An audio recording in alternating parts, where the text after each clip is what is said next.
Hello, good morning, good evening, good afternoon, good wherever you are on this fantastic planet. And today I'm going to shamefully talk about my own feature film that I once upon a time made. It's called Nobody Gets Out Alive, and it was released in 2013. Now, when I was writing this up, I was like, okay, do I speak third person like an odd person, or do I just say me? Or I. Nobody Gets Out Alive was released in 2013 and was directed by me. It is an indie slasher horror film that taps into the classic backwoods horror subgenre. Initially released under the title Down the Road, it follows a group of young friends who venture into the woods for a weekend getaway, only to become the targets of a vengeful killer. The film is a throwback to 1980s slasher films with a focus on brutal kills, a masked villain, and a remote setting. So originally, this movie was titled Down the Road. Shot the movie titled Down the Road. We did film festivals titled Down the Road, and it won awards. I'm looking at one right now. However, when we sold it to our distributor, our US distributor, they were like, we're gonna call it Nobody Gets Out Alive. And I was just like, all right, you know what? To not have it on the shelf in my bedroom, which it is on the shelf regardless, to not have it on the shelf in my bedroom, but it rather on the shelf in stores,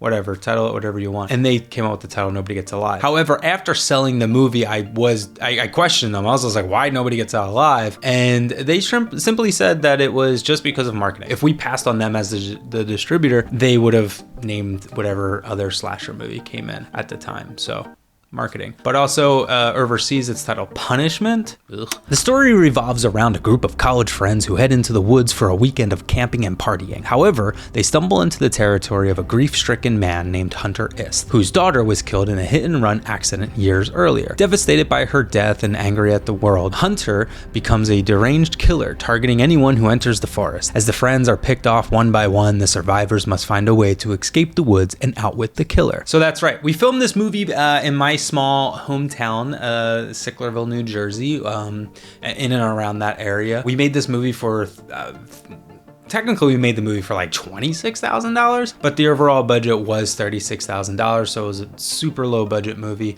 We shot it in 2010, came out in 2013. This was my film school. Honestly, I never went to film school, so this was the biggest learning lesson ever. We had the money, we casted it ourselves. I made this movie with my cousin who helped produce it. He was smart, he left the business. But we did this and just filmed it in any location that we could. Like the one house is my aunt's house, the other house is my cousin's grandfather's house. The woods that we filmed in, all the woods sequences, that was filmed at a paintball field. The guy was just like, yeah, go for it. At its core, Nobody Gets Out Alive is about the devastating impact of grief. Hunter's transformation from a loving father into a psychopathic killer is fueled by the loss of his daughter, adding a personal, albeit twisted, motivation to his actions. I wrote this script like shortly after my dad died in a freak accident, so I was just pissed at the world. Everyone could die and I could care less.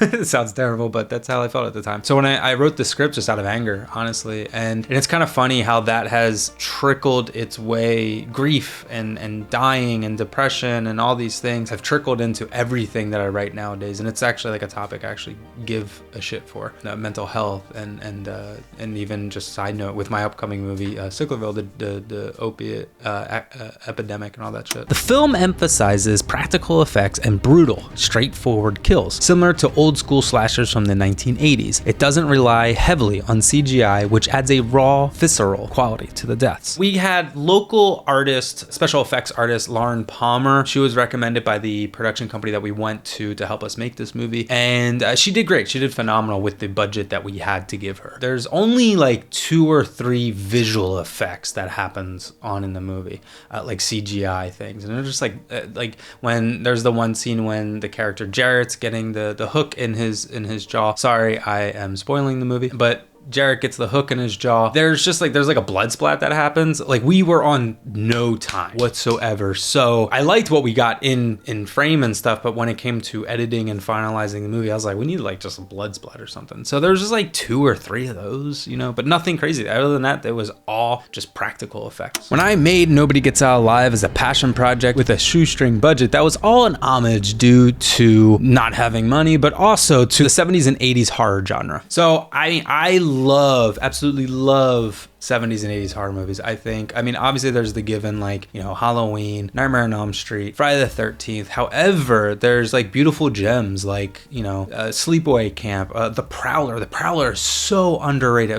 It's one of the best horror movies out there, and nobody seems to really talk about it. Black Christmas from 1974. That's just like ultimately my favorite movie in general. Other movies like Intruder, which we'll talk about in like a week maybe or so. The film found some success on the horror festival circuit, particularly at indie horror festivals. This helped it gain a following among dedicated horror fans who appreciate DIY filmmaking and practical effects. We did film festivals and won awards, won Best Director award at a film festival. The actor who played Hunter S, the main villain, Brian Gallagher, he won a Best Actor at Horror Quest in Atlanta. I'm looking at one right now from Shockfest 2010, was Best Feature, and people really did like it in theaters. Once it hit the home video market though, nobody really cared, and that's totally fair. I mean, especially at the time in 2013, there weren't slasher movies. I think we got really lucky with like the last bit of like the slasher craze, because at that time it was a lot of like ghost movies. The film features an indie rock and metal heavy soundtrack, which was another reflection of my personal taste. I wanted to create a mood that was contemporary but still had an edge that harkened back to the intense soundtracks of the 1980s horror films. A lot of my favorite horror movies, it's always got like this rock soundtrack. It's so good and stuff. So I wanted to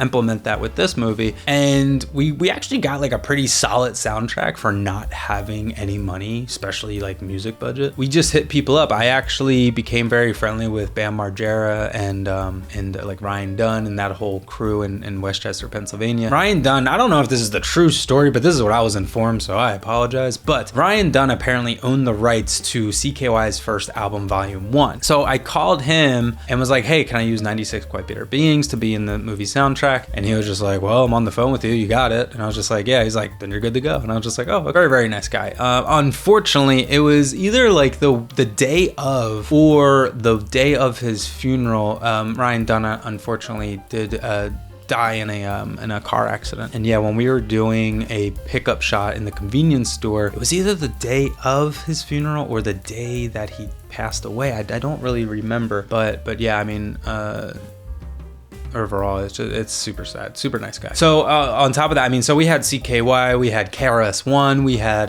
this band Hello Cleveland that Bam Margera was really promoting at the time, and I actually wound up directing a music video for them and like intercut, like once again I wanted to do what they used to do with music videos for movies back then, where they're intercutting like clips of the movie and stuff. In classic slasher style, the film has a dark, bleak ending with a twist that leaves the fate of characters uncertain. This open-ended conclusion was meant to be a nod to other films such as The Texas Chainsaw Massacre, Black Christmas, which has an end on a disturbing, unresolved note. And that's totally true. I wrote a screenplay. I wrote a sequel to Nobody Gets Out Alive before nobody even got out alive. I wound up writing a sequel that never got made, obviously, because once the movie came out, people didn't like it, and so I kind of like put that to rest. However, when people didn't like it, I did wind up actually writing a screenplay, a new version of a sequel that was kind of like what Evil Dead 2 did, where they pretty much just remade the first one and way better. So I wanted to actually do that, and I was actually going to pull the trigger on it a few years ago, but it never happened, and my gut was saying, you know, just let it be. Maybe one day it would be actually kind of funny to just go and, you know, take $50,000 and just go remake my first movie. That could be actually pretty fun. Nobody Gets Out Alive didn't achieve widespread success, but it became a favorite among hardcore slasher and indie horror fans. The film's commitment to practical effects, DIY spirit, and homage to 80s slashers earned it a small but loyal following. It has since been discussed as a solid indie slasher with a grim tone and some impressive kill sequences for its budget. I mean, that's just being nice, I think. But no, I think it's because we did a Twitch stream of it, and people were like saying in the comments, this movie's not that bad, I've seen worse, this is fun, this is good. So I think, like, I don't know, I'm definitely like a little hard on the movie, that's for sure, but I just personally don't like it. You know, I was 17 when I wrote it, 23 when I made it, 25 when it came out, and now just the age that I am now and the way that I make make stuff. This just isn't what I do. They say in Hollywood that you're only as good as your last movie, kid. A cigar. Fortunately, it is what it is. But that being said, that is it for our shameful discussion today on my own feature film, Nobody Gets Out Alive. Since I'm now like digging, you know, in the barrel. I mean, there's thousands, millions of movies to go through, and I just want to shamefully plug my own. Just because I know it in and out, so I could, you know, tell you all the things. But that is it for today, and maybe we'll do it again, maybe not so shamefully, another time.